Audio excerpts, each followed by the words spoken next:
வணக்கம். பரபரப்பு மீடியா செய்திகளுக்காக நான் நிரோஷன்.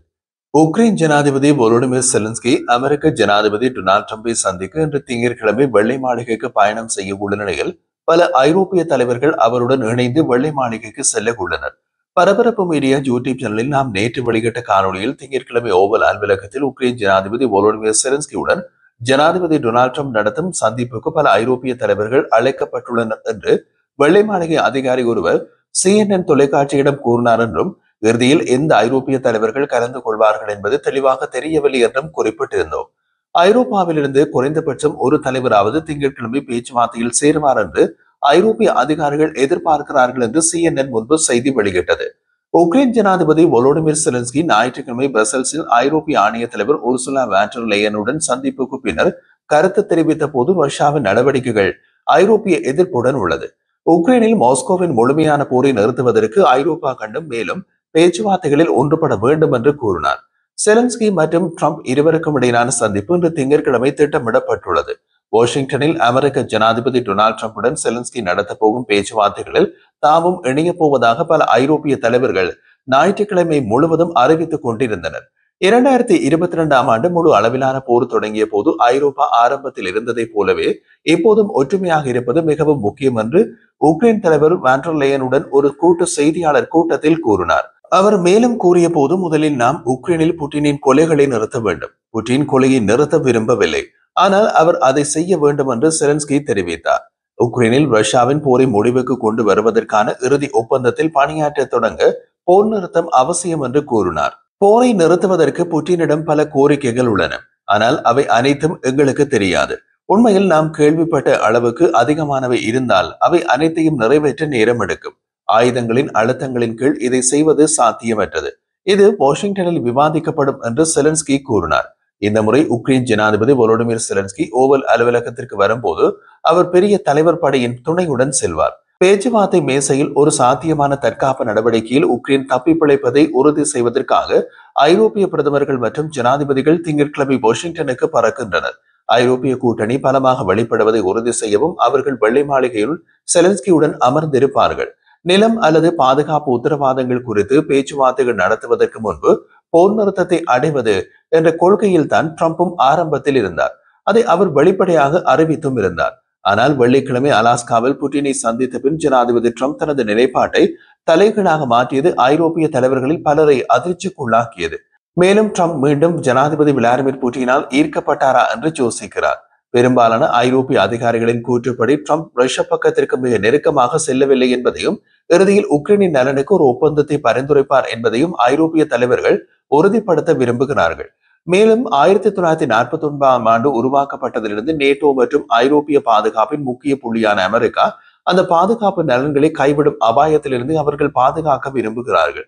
பிரசல்ஸில் ஞாயிற்றுக்கிழமை நடந்த செய்தியாளர் கூட்டத்தில் ஐரோப்பிய ஒன்றியத்தின் நிர்வாக பிரிவின் தலைவர் உர்சுலா வான் டெர் லெயன் உக்ரைனுக்கான பாதுகாப்பு உத்தரவாதங்களின் முக்கியத்துவத்தையும் அதன் இறையாண்மைக்கு மரியாதை செலுத்த வேண்டும் என்றும் தெரிவித்தார். ஆனால் அதை செய்வதற்கு உக்ரைனில் புட்டினின் கொலைகளை நிறுத்துவது மிக முக்கியமானது என்றும் அவர் கூறினார். பெயர் வெளியிட விரும்பாத ஒரு மூத்த ஐரோப்பிய தூதர் ஐரோப்பிய நட்பு நாடுகளிடையே உள்ள உணர்வை விவரித்தார். ஈராக் போருக்கு சற்று முன்பு இது போன்று பல தலைவர்கள் ஒன்றாக பேச்சுவார்த்தை நடத்தியது நடந்தது. அதற்கு பின் இன்று திங்கட்கிழமை திட்டமிடப்பட்ட சந்திப்பு போன்ற ஒரு சந்திப்பு இவ்வளவு விரைவாக ஒன்று கூடுவதை நான் பார்த்ததில்லை என்றார். பிப்ரவரியில் செலன்ஸ்கி வெள்ளை மாளிகையை தொலைக்காட்சி கேமராக்கள் முன் ட்ரம்பை சந்தித்த போது நடந்ததை போன்ற மற்றொரு காட்சியை தவிர்ப்பதே ஐரோப்பிய தலைவர்களின் முக்கிய நோக்கம் என்றும் அந்த தூதர் கூறினார். அந்த சந்திப்பில் ட்ரம்ப் உக்ரைன் ஜனாதிபதியை கடுமையாக சாடினார். போரில் உங்களிடம் எந்த சீட்டும் இல்லை என்று கூறினார். ஒப்பீட்டளவில் ஒரு பலவீனமான வெளிநாட்டு தலைமையிடம் மிகவும் சக்தி வாய்ந்த தலைமையின் கோரிக்கைகளுக்கு அடிபணிய சொன்னார். ஆனால் இம்முறை அப்படி அல்ல. செலன்ஸ்கி ஐரோப்பிய பலத்துடன் வெள்ளை மாளிகைக்கு செல்கிறார். வெள்ளிக்கிழமை இரவு ஃபாக்ஸ் நியூஸ் தொலைக்காட்சியில் நேர்காணலில் செய்தவரிடம் ட்ரம்ப் ரஷ்யா மிகவும் சக்தி வாய்ந்த நாடு என்பதை உக்ரைன் உணர வேண்டும் என்றும் அதனால் செலன்ஸ்கி விட்டுக் கொடுப்புகளை செய்ய வேண்டும் என்றும் கூறினார். அப்படியான கூற்றுக்கள் ட்ரம்பின் வாயிலிருந்து வந்தால் அதற்கு எதிராக ஐரோப்பிய தலைவர்கள் ஒற்றுமையாக குரல் கொடுப்பார்கள் என்றும் கூறப்படுகிறது. அமெரிக்க ராஜாங்க செயலாளர் மார்கோ ரூபியோ வெள்ளை மாளிகையின் பிப்ரவரி மாத கூச்சல் போட்டி மீண்டும் நிகழாமல் செலன்ஸ்கியை பாதுகாக்க ஐரோப்பிய தலைவர்கள் ஒரு படையாக வருகிறார்கள் என்ற கருத்தை மறுத்தார். CBS தொலைக்காட்சியில் ஃபேஸ் தி நேஷன் நிகழ்ச்சியில் ரூபியோ கூறிய போது செலன்ஸ்கியை கொடுமைப்படுத்துவதை தடுக்க அவர்கள் இங்கு வரவில்லை என்று அவரை நேர்காணல் செய்து மார்கரெட் பிரன்னிடம் அவர் தெரிவித்தார். நாங்கள் ஐரோப்பியர்களுடன் இணைந்து பணியாற்றி வருவதால் அவர்கள் நாளை இங்கு வருகிறார்கள் என்று அவர் கூறினார். புட்டின் வருகைக்கு முன்னும் பின்னும் அமெரிக்கா ஈடுபட்ட பல சந்திப்புகளை பட்டியலிட்டார். நாங்கள் தான் ஐரோப்பியர்களை வருமாறு அழைத்தோம். சனிக்கிழமை கூட்டத்திற்கு விருந்தினர்களை அழைத்தவர செலன்ஸ்கிக்கு சுதந்திரம் இருப்பதாக ட்ரம்ப் கூறியதாகவும் பின்னர் வெள்ளை மாளிகை பல ஐரோப்பிய தலைவர்களுக்கு அழைப்பு விடுத்ததாகவும் ஐரோப்பிய அதிகாரிகள் தெரிவித்தனர். தலைவர்கள் குறுகிய காலத்தில் தங்கள் அட்டவணையை மாற்றுவதற்கான நோக்கம் எதுவாக இருந்தாலும் பேச்சுவார்த்தையின் பாகங்கள் ஐரோப்பிய கூட்டணியின் ஒற்றுமையை சோதிக்கும் என்பதில் சந்தேகமில்லை. புட்டினின் தொலைநோக்கு திட்டம் உக்ரைனில் ஒரு பகுதியையோ அல்லது முழுவதையுமோ கைப்பற்றுவதை விட பெரியது. கிட்டத்தட்ட கால் நூற்றாண்டு காலமாக ஐரோப்பிய நட்பு நாடுகளை அமெரிக்காவிலிருந்து பிரித்து நேட்டோவை பிளவுபடுத்துவதே அவரது மிகப்பெரிய லட்சியமாக இருந்து வருகிறது.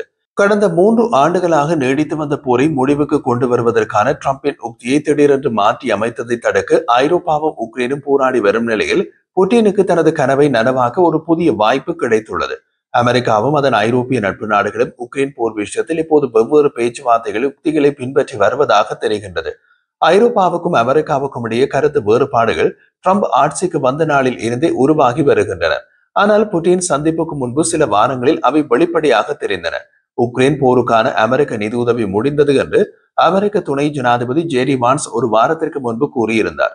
இருப்பினும் ஐரோப்பியர்கள் நேட்டோ கூட்டணிக்கு வெளியே செயற்படும் நாடுகளின் குழு மூலம் தொடர்ந்து நிதியுதவி அளிப்பதாக உறுதியளித்துள்ளனர். உக்ரைனின் ஆயுதங்களுக்கான பணம் அமெரிக்காவுக்கு ஐரோப்பிய நாடுகளால் வழங்கப்படும் வரை ட்ரம்பை ஆயுதங்களை வழங்குவதை உறுதியளிக்கும்படி அவர்கள் செய்தனர். செய்தி தெளிவாக இருந்தது. உக்ரைனை பாதுகாப்பது வாஷிங்டன் அல்ல, ஐரோப்பா.